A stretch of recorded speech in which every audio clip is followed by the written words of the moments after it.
Ellie, how do you remember recording the most recent album? I've heard that Jose is very particular and very demanding when it comes to what he expects of all of his musicians. So this last album was my third album recording with Jose. So it was actually one of my favorite experiences in the studio with him. He is very particular about what he wants and how he wants you to interpret while recording. So it being at least like my third time, I feel like I knew how to prepare better and I knew what he was expecting out of me. And it was easier to know how to practice and what to practice versus the first couple times. It's a learning experience, right? So the first times were harder, but this time personally, it was a really good experience. It was also a good experience with my section. We've been playing together for a few years now, so there's more cohesiveness. And it was exciting to see snippets of Jose being excited with our results in the moment. Of course, there's a lot of direction and a lot of feedback to take in and apply when you're recording, but overall, I think it was a good experience. And just also the message that this album covered of being the anniversary and just all of the history behind the anniversary and what the album represents was also really special. So I think it made it even more exciting. Did you feel a certain responsibility to make sure that this album in particular was your best work, given that it was the 30th anniversary album? Oh, for sure. I definitely had that in mind, and I think we all did.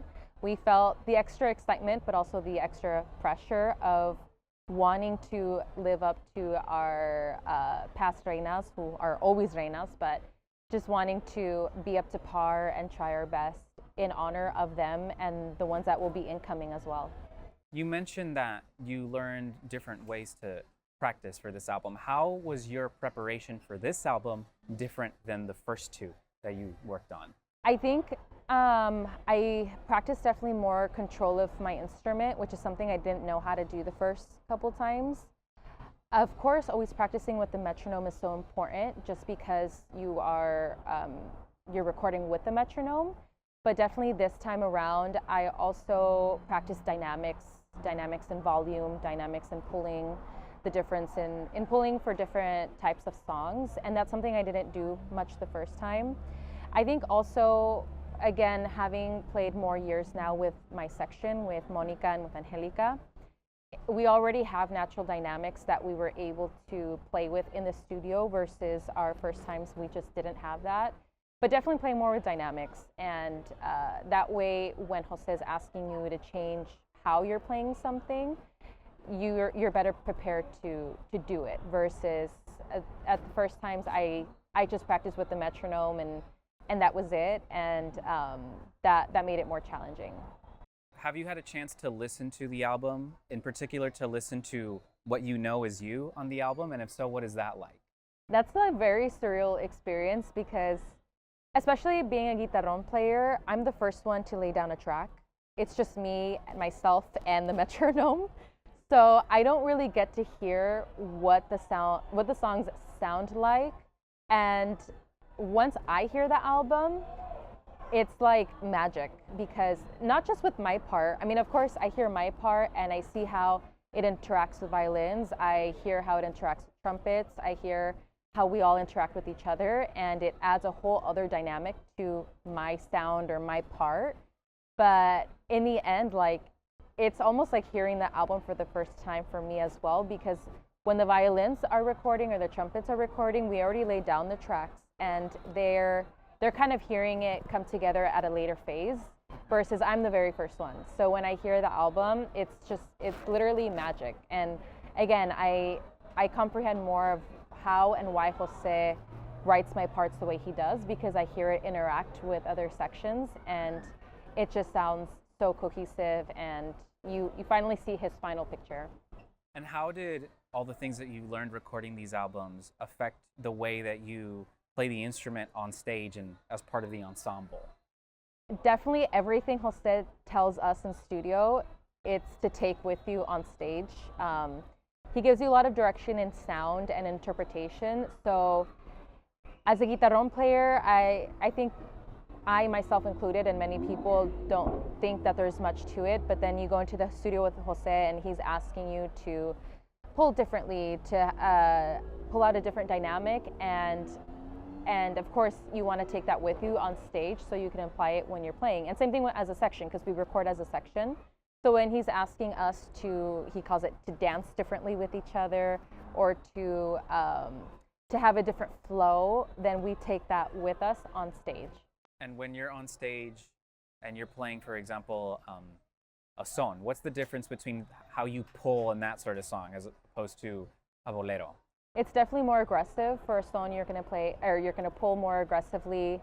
I don't want to say more messy, because that's not what it is either. It's just playing with more strength, and definitely more of a stern sound, versus with a bolero. While you don't want to decrease volume, you don't want to decrease volume. You want to soften your pull so it doesn't sound as aggressive. And even within boleros, there's boleros rancheros and boleros románticos. Even between boleros, you want to change your pull just a little bit.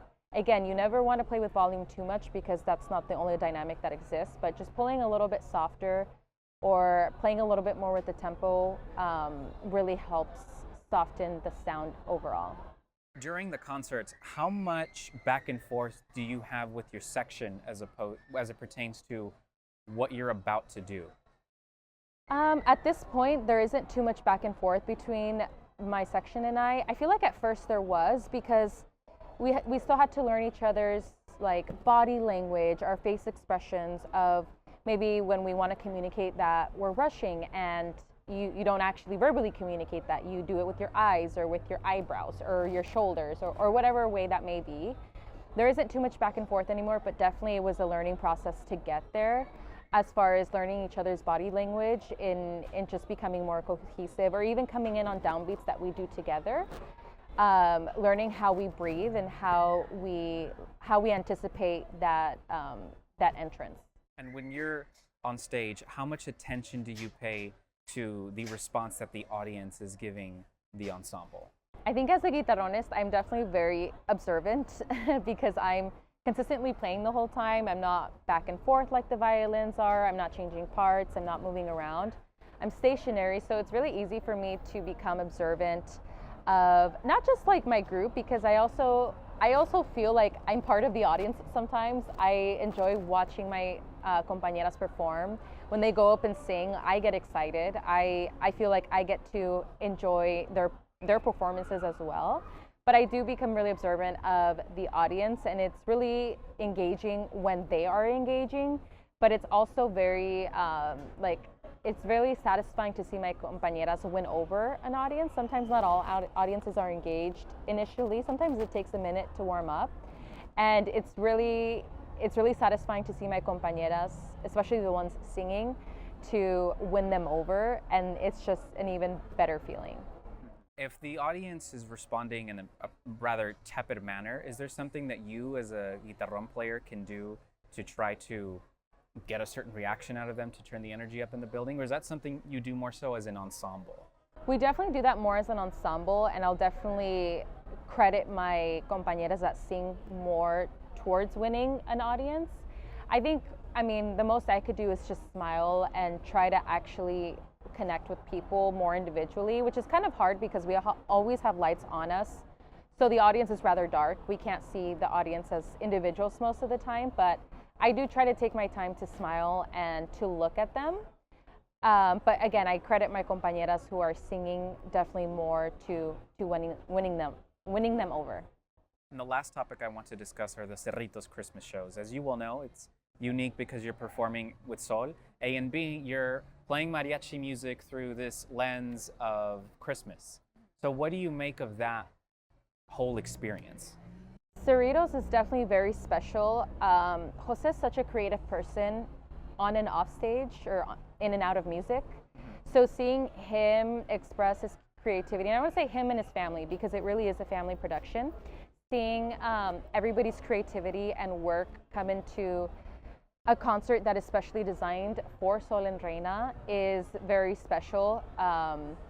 The Christmas component of it is very unique, I think, especially because there's a lot of pieces that are obviously not Spanish or mariachi. So representing English music, Christmas classics is definitely very special and something we only get to do once a year, really. It's a seasonal experience, so the fact that we get to do it on such a beautiful stage with our compañeros from Sol de Mexico, with Jose and his family, and just everybody that comes into play for the production is very special. And again, we only get to do it once a year, so this is something we definitely look forward to. And personally, Ellie, is it a family affair for you? Do you have like parents and cousins and whatnot coming to the shows? And what is that like to share that experience with your family? Yeah, I definitely bring my parents to a lot of our shows, especially the local ones, and even the non-local ones. I'll invite them and they like to come. They're kind of like my entourage. So I think it's really special that I get to share that with them. The Christmas show they've seen a couple of times and they love it. They think it's beautiful, and again, being able to embrace both groups is really special. And they also get to see more of the side of Jose and what Reyna and Sol represent in that specific concert. So then they also get to further appreciate, you know, what this group represents. And last question, Ellie, what do you want to leave the audiences with at those Christmas shows? Definitely that warm Christmas feeling. Also, I guess a higher respect for mariachi as well, just because we get to do pieces that we don't normally do, that is not typically played by mariachi. A lot of them are more classic pieces to begin with. So I definitely want to leave the audience, of course, with a good impression, but again, just overall feeling that comfy Christmas feeling, especially the one that we feel like during the process of the production of that show.